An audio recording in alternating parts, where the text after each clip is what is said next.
Posted by u/throw_ra_cow life. So, I, 27F, was supposed to be married in July, but 2 months ago, I came home from a work trip to find my ex-fiancé in bed with my best friend's sister. I kicked him out, canceled the wedding, and warned him that I would get rid of his stuff if he didn't come to get it. Weeks later, I dumped everything on the curb with a free sign, sold, donated, or dumped everything he had given me, and pawned the ring. I blocked him everywhere. I called the cops on him when he showed up, after I gave his stuff away, banging on my door, called them again when he turned up at my workplace and made a scene, and called them on his family when they showed up en masse to plead his case. I didn't go scorched earth on my ex-best friend's sister, but I did tell her husband that I caught her in bed with my ex. Last I heard, she had been kicked out of the house and was back living with her parents. My ex-best friend tried to talk me into giving them both a chance to explain, excuse me, then got angry at me for ruining her sister's relationship and called me petty and cold-hearted. So, I kicked her to the curb too. I don't want dishonest people who are blasé about betrayal in my life. This encounter no doubt simmered under my skin until I unleashed on my parents. Maybe that's why, because it lingered, I was so harsh with them. Last week, I met my parents for dinner. I brought a date with me to the restaurant, hoping his presence would prevent any discussion about my failed engagement. My parents have been pressuring me to work things out with my ex.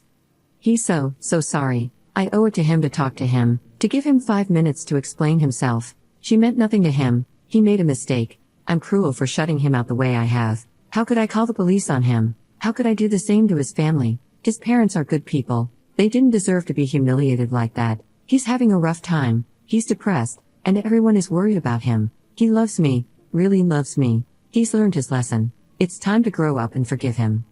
No, my date's presence didn't stop them from bringing it all up again. I lost my cool. I asked my father if he expected me to give my ex a pass every time he sticks his thing into anything that moves, like he does. I asked my mother how turning a blind eye to her husband's infidelity works for her. How does she hold her head up while having lunch with women who have slept with her husband for years? Is that the kind of man, the kind of life, she wants for me and my sister? For her daughters? I asked if they had any idea of the impact that knowledge had on me and my siblings growing up, knowing that dad was late home from work because he was screwing his secretary, knowing work weekend was code for a dirty weekend with a woman who wasn't our mother. Did they not know why, out of their 4 children, I am the only one who still talks to them? Do they not question why they were not invited to my brother's weddings? Why they have never met either of my brother's wives and children? Do they think my sister's silence is because she's being dramatic and throwing a tantrum? Really? I stood up from the table, congratulated them on the loss of their last remaining child, and told them I hoped their arrogance, willful blindness, and misery would comfort them in their final breaths. Then I left. My date, I should have saved him for a proper occasion rather than using him as an FU to my parents, took me to the nearest bar, let me cry on his shoulder while I proceeded to get wasted, then made sure I got home safely. The next day, he messaged me to see if I was alive and sent a double cheeseburger, large fries, and a large soda over to my apartment. I didn't block my parents, but I haven't heard from them. It's been a week, and I've calmed down enough to feel regret, not for what I said, but because I can picture the looks on their faces when I made my final farewell. I crushed them, hurt them, especially my mother. Despite their faults, and there are many, I love my parents. I don't like knowing I hurt them. I'm feeling a lot of guilt about it. Was I wrong here? Edit. I have yet to read all the comments, but from what I've seen so far, I think some details need to be cleared up. My date knew we were going to have dinner with my parents. He asked me out that morning. I told him my plans for the evening and jokingly asked if he wanted to come along. I didn't expect him to say yes. I then informed him I wasn't serious and that it would probably be a little uncomfortable, and he replied that if needed, he could post bail. So, there you go. He did not enter that restaurant unaware of potential drama. Edit. The people mentioned in my post are not the only people in my life. I have my siblings, they didn't cut me off. My sister flew in to be with me just days after I discovered the cheating. And I have good friends. Friends who helped me pack up my ex's things and helped me move it all down to the curb. One friend found me a guy who paid a fair price for the engagement ring. I only mentioned my ex-BFF, etc., because how they acted and what they were saying contributed to all those buried feelings, which had been dormant for years, coming out when they did, in the way they did. Commenter. Not the jerk, so many people are saying, be the bigger person, but that's just straight up BS. They want you to turn a blind eye to betrayal, but no, some of us find that to be a complete deal breaker.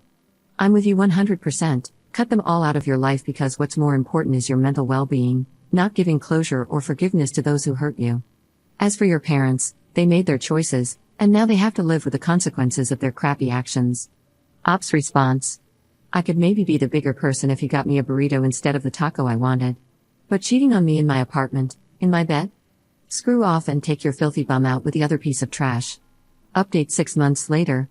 It's been a hot minute since I was here last. Life has been busy, work has been busy, and updating Reddit wasn't on my mind. Apologies to all those who continue to send messages asking for an update. I figure better late than never.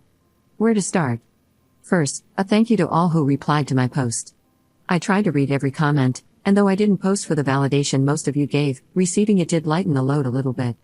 It didn't take away the guilt I carried, but I was able to work through that and see that, although my timing was off, what I said was absolutely necessary. Thank you, too, to those who sent me private messages rather than posting on the main thread. Reading your own stories of a similar upbringing and conversing with you has helped me understand that my childhood and teen years were traumatic and left wounds I'd never addressed until all this came about. One more shout out to those who sent harassing messages about my choices. To the people who preached about the sanctity of marriage and how men are basic creatures with basic needs. To those who tried to school me on how to be a woman who needs to learn to do her duty by allowing a man his vices and claimed it was all my fault for not supporting my ex in his time of need. Special shout out to the men who offered to teach me how to be submissive and learn my place in this world. And last but not least, to the sweet little chicken nugget who said my reaction was proof that I'm a serial cheater and my ex should have used a cattle prod on my happy place. It must have been tough for all of you when your women left. Big props to those ladies for escaping a life of misery with you. Now for what has happened since. My mother left my father not long after my post, maybe a couple of weeks later. She showed up at my apartment one night with her luggage. I can't explain how broken and pitiful she was. I brought her inside, held her, and my heart broke for her. I realized then that she had no one to turn to, absolutely no one. No family, no friends. I can't help but wonder if she had been alone for all the years of her marriage, and if one of my siblings or I had said something sooner, would she have found the courage to leave my father then? I had never seen my mother, usually so dignified and unruffled, look so broken. It shocked me to see her that way. I was so worried that I made her sleep in my bed with me. I called my siblings, and within days, they all came to show support and love. Soon it was me, my mother, and my sister sleeping in my bed. It was good for her to see that her children still cared. Because we did care, we did love her. It was the situation that my siblings had distanced themselves from. At first, my mother stayed with me. She was having a hard time, years of humiliation, shame, and guilt ate at her. I was worried about her state of mind and didn't like leaving her alone. I couldn't take time off work to be with her every second of the day, so I took her to the shelter, and we got her a dog. My thinking was that if she had something to take care of, it would distract her from dark thoughts. I was hoping for a puppy because they're playful and would keep her busy, but she fell in love with a 5-year-old mixed breed, and he fell right back. He's a goof. We don't know how it happened, but we woke up one night to him howling because he had somehow wedged his head between the spindles on the stairs. His whole head. We had to call the fire department to rescue him. Of course, my mother didn't think he was at fault, and she now refers to him as her baby. He adores my mother, though. My oldest brother rearranged some things and moved her across the country to live with him and his family. He thought she would do better if there was no chance of her running into dad or one of his many women. He found her a therapist, and that seems to be helping. She's loving being a grandmother, and by all reports, she's an indulgent one. She has a separate in-law suite, so she gets to see the grandkids every day. My brother tells me that when the kids go missing, they can now be found at grandma's. My dad is, well, my dad. He doesn't lack for company. Not long after my mother moved across the country, I had dinner with him where he introduced me to the new woman in his life. I reminded them both that I knew exactly who she was, considering she had called my mother her best friend for my entire life. Cue another awkward dinner. My dad tried to make it as pleasant as he could, but whenever she spoke to me, I brought up memories from my childhood of her spending time with our family and asked if she was sleeping with my father back then. The next day, he called to tell me how disappointed he was with me. I felt it was only fair to share my own disappointments. We argued for a bit. He tried to downplay all he had done over the years, attempting to play the victim of his own actions. I ended up cutting the conversation short and blocking him. It was just over a month ago when he showed up at my door. I wouldn't let him in, and I'm sure that rattled him. He told me he didn't want to lose me too. Say what you want about him, but he is my dad. I love him.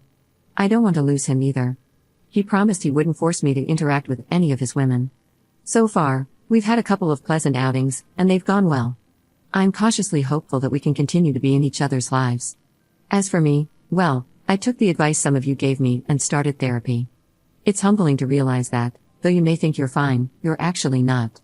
It's been almost unbearable to face all that history, and excruciatingly painful to dig through it all.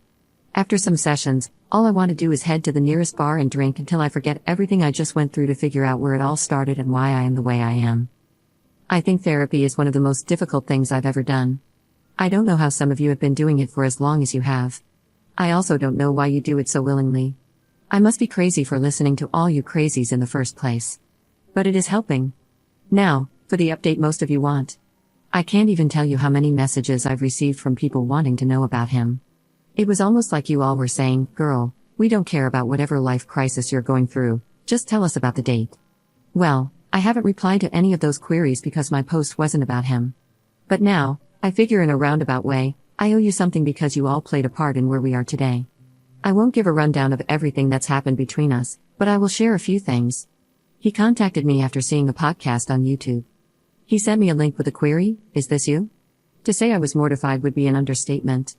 My embarrassment kept me from replying to him. I was so deep in it that I didn't even bother to read the messages he sent me over the next couple of weeks. When I finally did, I found a whole heap of screenshots of people's comments. I'm going out on a limb here, but I'm guessing you don't need me to tell you the contents of those comments. I eventually got back to him. It was difficult for us to find time to see each other. As I mentioned earlier, my life, both personal and professional, has been incredibly busy. He also has his own life and work. We were only able to meet up for coffee a couple of times, and I didn't think we were going to be able to grow a friendship, let alone anything beyond that. But I've since learned that he is tenacious and persistent, like a dog with a bone. He kept at it until we finally found time for a second date. That date went well and led to another, then another. Eventually, he introduced me to the two most important people in his life, his grandparents. His grandfather carves little wooden figurines, and I've since acquired a flock of wooden birds. His grandmother thinks I'm too skinny and feeds me whenever I see her, usually sending me home with food. He gets along with my sister and brothers. He came with me to visit my mother on her birthday and met them all. He was very gracious with her. I had him saved on my phone as Cheeseburger. He took issue with that because he bought me a double cheeseburger, so I started calling him Double Cheese, and then shortened it to DC. He's still saved in my phone as Cheeseburger. He's an undercover Swiftie, and I don't quite know what to do with that. I don't have anything against Taylor Swift, but I sure didn't expect him to love her. He used his little sister and niece as cover for his Taylor Swift obsession, now he uses me. I'm fine with being so used. Commenter. I was hoping to hear something about the cheating ex, like he's homeless and lost his job, lol. Ops response. He's not even a blip on my radar.